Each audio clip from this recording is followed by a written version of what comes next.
জীবনের একটা মজার ব্যাপার হলো আমরা অনেক কিছুই করতে চাই, অনেক কিছুই শেখার ইচ্ছে থাকে, কিন্তু সব কিছু ঠিক সময়ে হয়ে ওঠে না। যেমন আমি যখন কলেজে পড়তাম, বাবা অনেকবার করে বলেছিল গাড়ি চালানোটা শিখে নে, কিন্তু তখন খুব একটা ইচ্ছে হয়নি।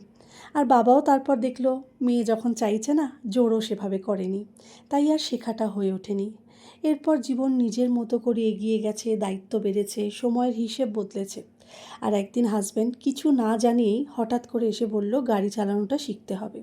সমস্ত ফর্মালিটি আমি করে নিয়ে এসেছি।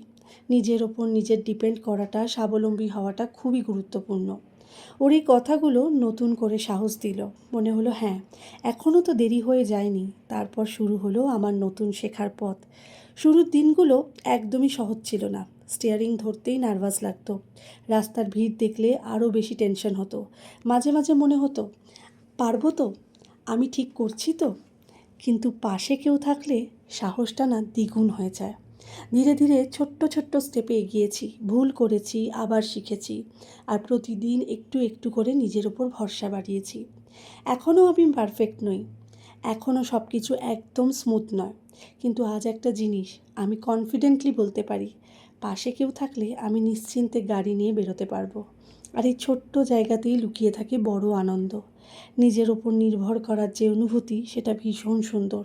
মনে হয় আমি পারছি, আমি শিখছি। তাই আজ সত্যি মনে হয় শেখার কোনো বয়স নেই, শুধু দরকার ইচ্ছেটাকে বাঁচিয়ে রাখা আর সঠিক সময় একটু সাহস করে শুরু করা। কারণ শুরুটা যত দেরিতেই হোক না কেন, সেই শুরুটাই একদিন আমাদের অনেক দূর নিয়ে যাবে। ভালো থাকবেন সবাই।